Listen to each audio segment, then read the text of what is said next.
Bonjour, bienvenue à Accès MRC. Aujourd'hui, je suis en compagnie de M. Jean Morancy, actuel maire de Normandin et candidat à la préfecture de Maria-Chapdelaine.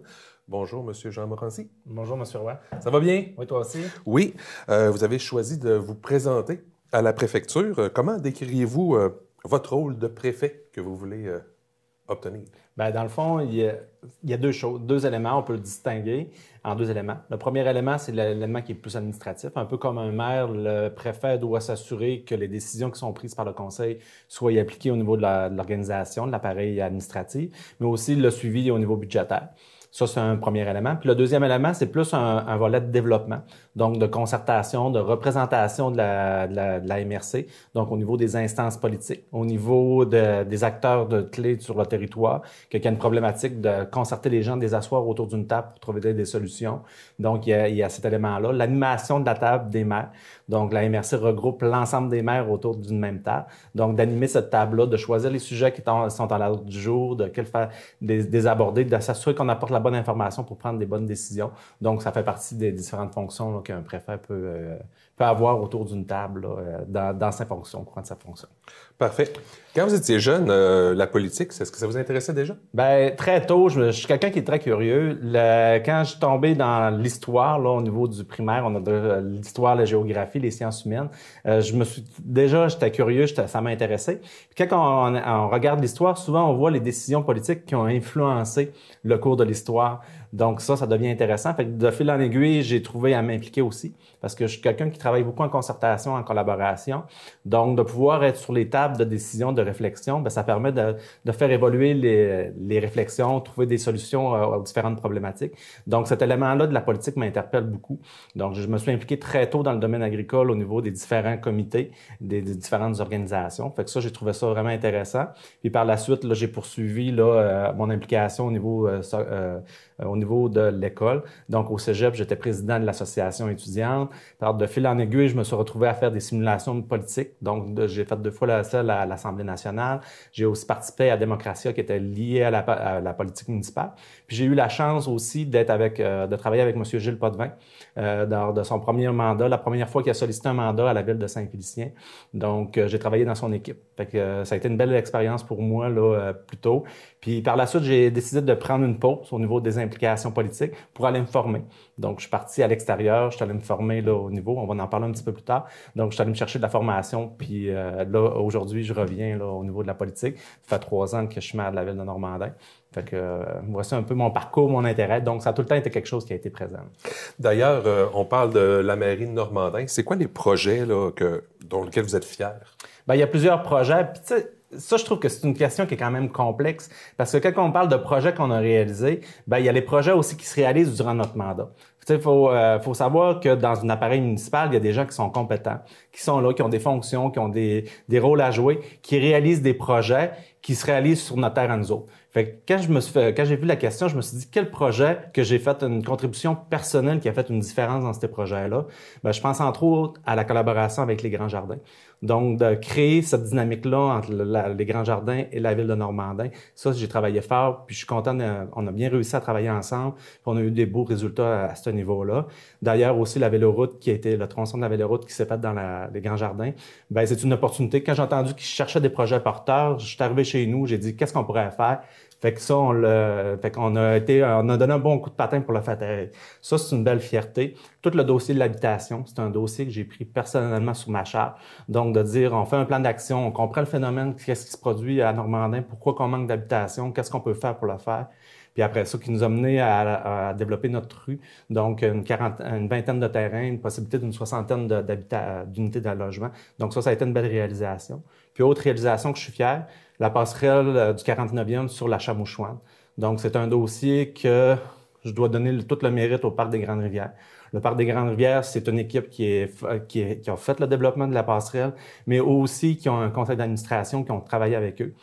Puis, dans quelques nœuds qui se sont présentés dans ce projet-là, je suis venu donner un coup de pouce politique. Donc, d'asseoir les différents acteurs pour finir d'attacher le financement, d'asseoir la CPTAQ, l'UPA régionale pour voir qu'est-ce qu'on pouvait faire pour le zonage, accélérer le dossier. Donc, de pouvoir des fois contribuer dans cet élément-là, dans ces dossiers-là, c'est une belle fierté. Fait que la passerelle aussi là, peut s'inscrire. Il y a la politique des organismes que je suis très fier, qu'on a travaillé, que j'ai investi beaucoup de temps. Il y en aurait plein d'autres, mais le temps file, je vous laisse. Oui, sur quel projet vous aimeriez continuer à travailler, mais maintenant à titre de préfet de la MRC? Dans les projets que j'ai travaillé, parce que la régie intermunicipale du parc industriel, donc la régie du parc industriel au niveau de la MRC, c'est un outil que nos prédécesseurs, les maires du passé, ont réfléchi et nous ont donné pour pouvoir se développer. La phase la plus avancée, puis je salue M. Mario Fortin, l'ancien maire de Normandin, qui a travaillé énormément pour faire que la congélerie L'Héritier s'établisse dans le parc industriel, dans la portion Normandin. Donc, quand je suis arrivé, on a travaillé à faire, il y avait un enjeu au niveau des infrastructures. On a travaillé beaucoup sur cet élément-là pour le faire. Puis depuis 1 an et demi, on est en train de revoir l'entente entre les 12 municipalités et la MRC, comment elle devrait se faire. Fait que ça, je pense que c'est un travail qui est important puis qui peut donner des leviers aux communautés qui vont désirer accueillir une portion du parc industriel chez eux. Donc ça, c'est un des dossiers qui me préoccupe beaucoup. Il y a toute la vitalité puis la redynamisation. On a travaillé beaucoup en Normandin. Donc, on a fait beaucoup d'éléments qui pour justement créer cette dynamique-là au niveau de notre communauté.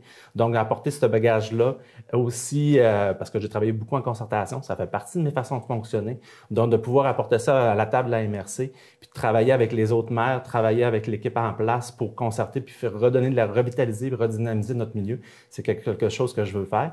Puis en terminant, je dirais que c'est un peu pour ça que les maires m'ont vu agir pendant 3 ans. Et c'est pour ça que j'ai une large appui d'eux autres dans ma démarche pour devenir préfet de la MRC. D'accord. Maintenant, c'est quoi les compétences, vos expériences, vos qualités personnelles que vous considérez comme des atouts pour exercer la fonction de préfet?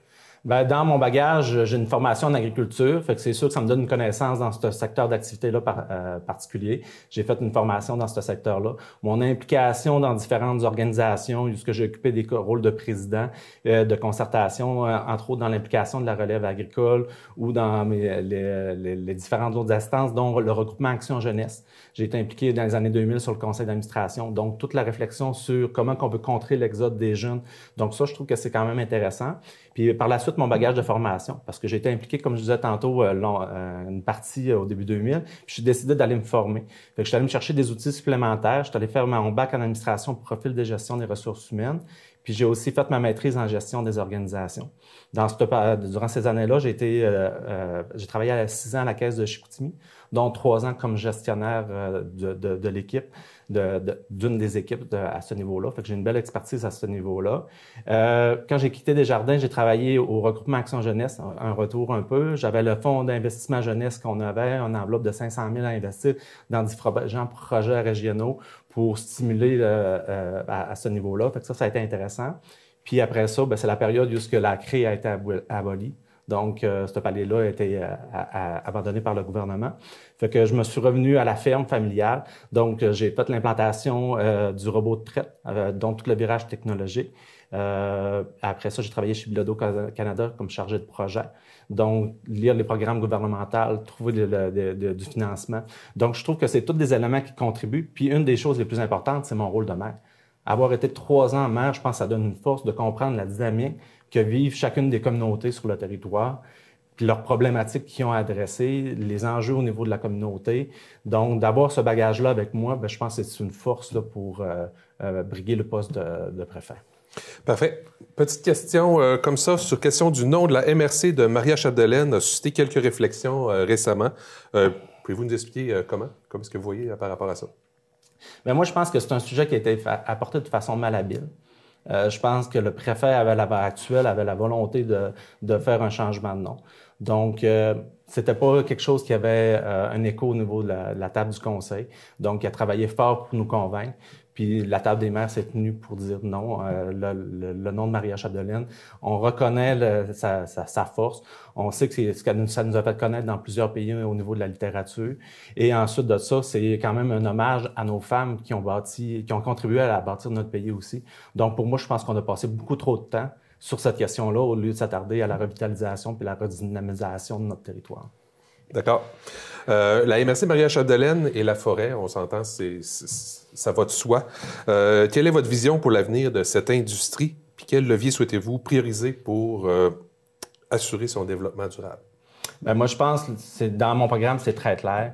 Le régime forestier doit être réformé. Il faut marteler l'urgence auprès du gouvernement de réformer le régime forestier. Il faut trouver aussi un régime transitoire. Il faut vraiment qu'il y ait un moyen de soutenir ces entreprises-là au niveau de la transition. Ce qu'il faut savoir, c'est que le domaine forestier, c'est notre principale économie. Non seulement elle a des emplois directs, elle fait vivre plusieurs familles, mais elle a des emplois indirects aussi parce que ces familles-là viennent réinvestir dans différents commerces. Donc, c'est toute notre vitalité économique qui est mise à mal présentement. Puis on s'entend qu'on rentre dans une zone de turbulence. La surtaxe qui est faite présentement avec les États-Unis, qui s'annonce aussi encore en augmentation. Puis aussi, on a un désavantage parce que notre régime forestier, même à l'intérieur du Canada, on se trouve que nos entrepreneurs sont désavantagés par rapport à l'Ontario. Donc, il y a vraiment une préoccupation là qui est importante. Puis c'est nos petits entrepreneurs qui sont par rapport à l'industriel, qui sont vraiment les opérateurs sur le terrain, là, qui commencent à être fragilisés. Donc, de travailler de concert avec Alliance Forêt Boréale, moi, je pense que c'est primordial pour se donner une vision partagée de comment on veut voir l'exploitation de la forêt boréale. Ça, je pense que c'est une priorité numéro 1. Puis pourquoi travailler avec Alliance Forêt Boréale? Ben, Alliance Forêt Boréale, ça regroupe toutes les communautés forestières qui sont plus au nord. Donc, c'est une forêt qui est publique, c'est une forêt de résineux qui est soumise aux aléas des grands marchés commerciaux, donc au niveau industriel. Donc, contrairement à la FQM, qui regroupe l'ensemble des municipalités, il y a plusieurs municipalités qui sont plus au sud, donc qui sont des forêts de feuillus, souvent à tenure privée. Donc, c'est vraiment une dynamique différente. Fait que je pense qu'il faut travailler de concert avec Alliance Forêt Boréale sur cette question-là, pour se donner une vision partagée du futur de notre exploitation. D'accord. Puis c'est quoi les principaux défis que la MRC aura relevés au cours des prochaines années, à votre avis? Bien, je pense que l'enjeu de dévitalisation est majeur. L'indice de vitalité de la MRC est dans les plus basses au Québec. On est dans le dernier quintile là, sur 5. On est dans le 5e rang là, des municipalités, des MRC là, qui sont dévitalisées. Donc, on est dans les plus dévitalisés. Donc, c'est vraiment un enjeu majeur. Puis quand tu as ton principal secteur d'activité économique, qui est la forêt, qui est dans une zone de turbulence, ben ça risque de créer encore plus de dévitalisation. Donc, comment qu'on peut le faire? Ben, je pense que l'enjeu de diversification de l'économie est majeur. Puis comment qu'on peut diversifier? Ben, c'est avec les entrepreneurs. Fait que les entrepreneurs doivent avoir une place de choix dans nos réflexions au niveau de la MRC. C'est un de nos volets de développement économique. Donc, de travailler avec eux autres, c'est eux qui peuvent saisir les opportunités d'affaires, de les développer, puis de créer de l'emploi. Parce que pour briser le cercle de la dévitalisation, il y a l'âge qui est un élément. Il y a aussi le revenu moyen des gens qui sont sur ton territoire. Puis il y a aussi la force de travail qui est là. Donc, c'est les entrepreneurs qui sont capables de créer cet emploi-là, qui sont capables de créer cette dynamique-là. Je prends souvent l'exemple de l'Abitibi.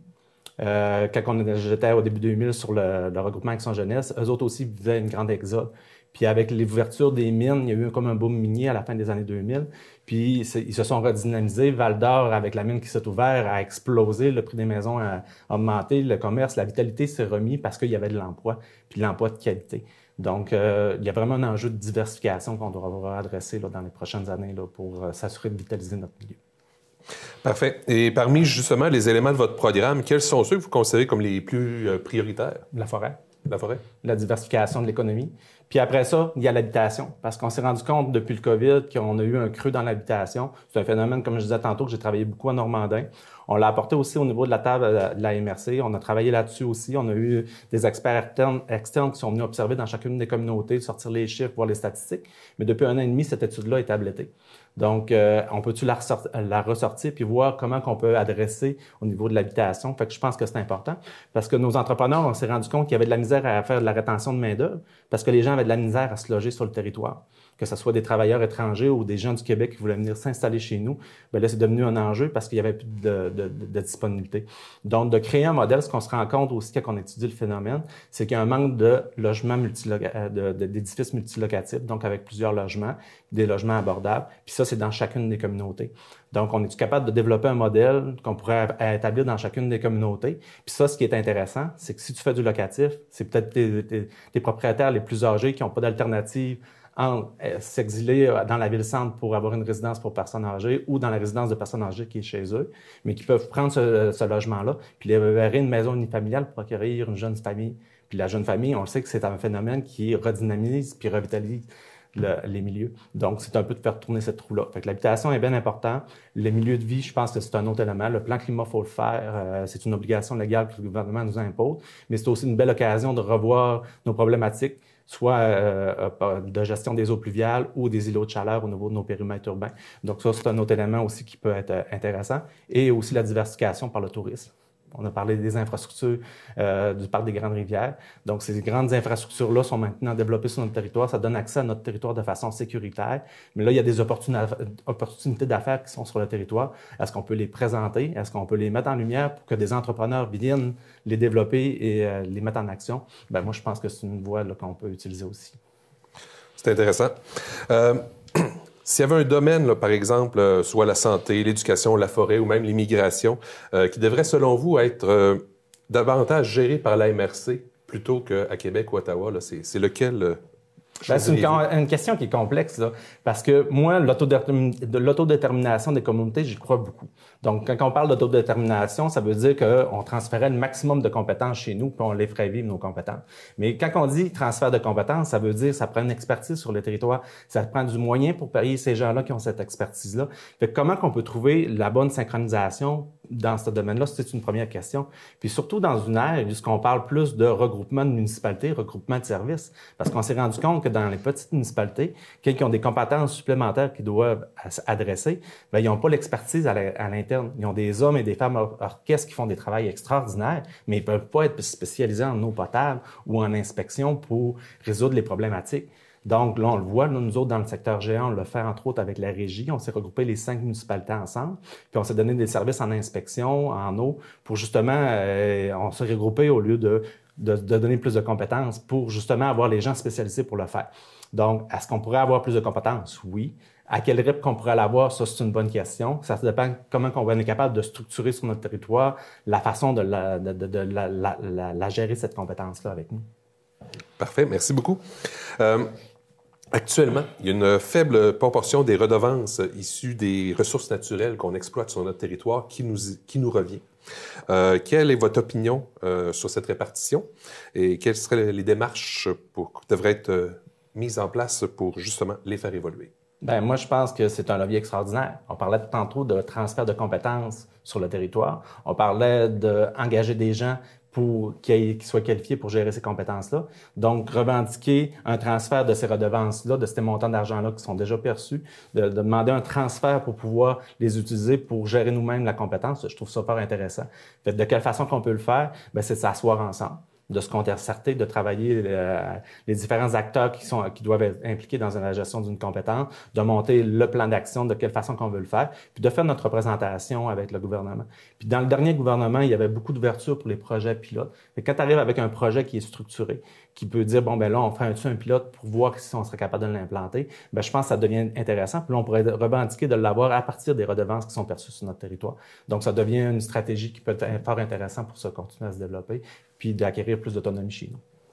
En terminant, M. Jean Morancy, pourquoi est-ce qu'il faut voter M. Jean Morancy? Bon. Bien, premièrement, le 2 novembre prochain, je vous invite les citoyens à exercer votre droit de vote. Donc, c'est la démocratie qui doit s'exprimer. Fait que vous avez le choix. Cette année, à la préfecture, vous avez 2 candidats. Je vous invite à me choisir, moi, Jean Morancy. J'ai un programme que vous pourrez consulter en ligne, jeanmorancy.ca. Vous pourrez voir les détails de ma programmation. Vous en avez vu une partie aussi ce soir. Mais je crois que nous avons tous les éléments sur notre territoire pour aller créer un cercle vertueux, donc de vitalisation. On a un bassin de ressources de matières premières extraordinaire. On a des gens ingénieux, autant au niveau social qu'au niveau entrepreneurial. Puis on a des fonds propres qui proviennent de l'héritage de nos prédécesseurs qui ont travaillé à faire la Société de l'énergie, qui nous amènent maintenant des revenus autonomes qu'on peut investir dans nos fonds. Donc, moi, je crois qu'on a tous ces éléments-là. Fait que comment faire davantage pour redynamiser et revaloriser notre territoire? Je pense que c'est l'élément qui est important. Fait que je vous invite à me choisir le 2 novembre prochain pour occuper la préfecture dans les 4 prochaines années. Merci beaucoup. Alors, Jean Morancy, merci beaucoup. Ça me fait plaisir. Présence. Merci beaucoup à la maison. Je vous rappelle, allez voter. C'est important. C'est votre pouvoir. Au revoir.